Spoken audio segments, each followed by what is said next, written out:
Organize is all about selecting the tools and organizing the knowledge. It's about building the business brain. And we just want to increase the chance of success by reducing the friction and making it as simple as possible.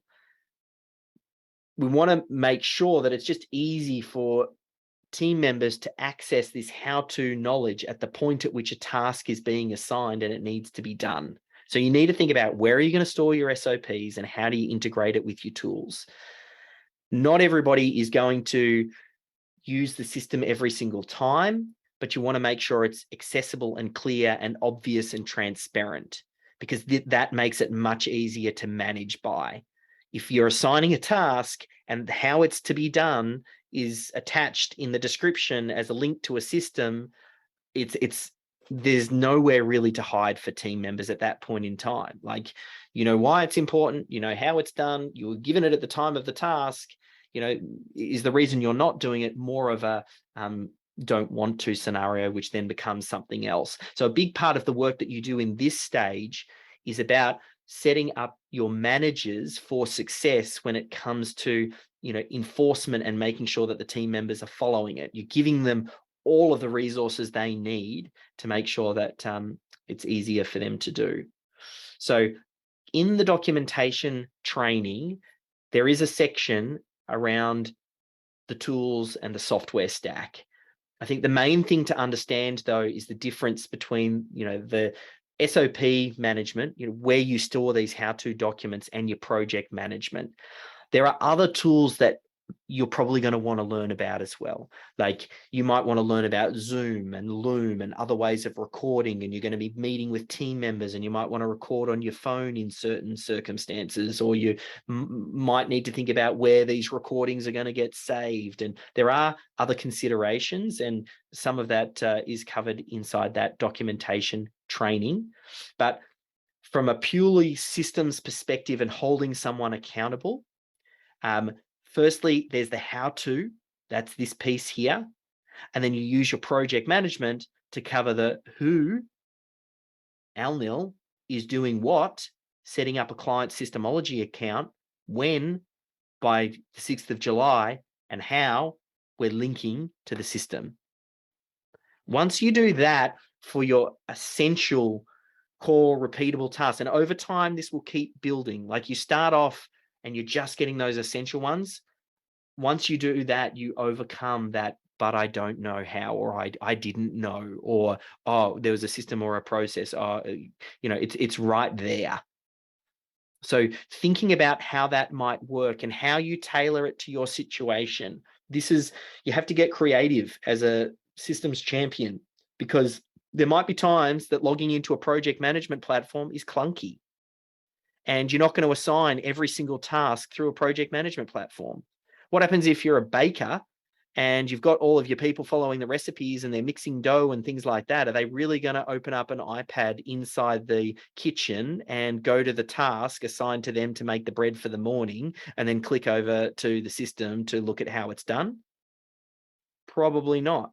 So you need to think about, I know one bakery we worked with ended up setting up QR codes where they put them around and stuck them on the machines for different activities where people would scan it on their phone and then get access directly to the System Hub system. I know of a karate school that couldn't get their instructors to complete some basic end of day processes for the gym when they closed up and cleaning down the mats and all those sorts of things. So they linked the act of submitting your timesheet at the end of the day, which is the way they got paid. Before they did that, they had to complete a 10-point checklist. And it was in the process of, at the end of the day, you go to yourkarateschool.com/end of day. That rerouted them through to the checklist that they had to check off. And when they marked complete, it rerouted them through to the time log, which they needed to fill out to get paid. So you can imagine now all of the instructors starting to complete the tasks that they struggled with for so long to try and get them to do.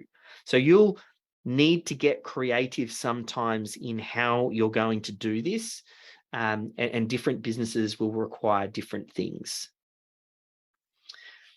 So some of that is covered in the video just here. And I know there was already a discussion, I think Louise mentioned in the community, she was asking, and I made a little video around some of the different tools. And I can already see Zach's asking some questions around how and where certain videos are stored and thinking around the security and management. And there are some different ways to solve that. I can make a separate video on that. I know some people do use YouTube, surprisingly, but they set it to unlisted.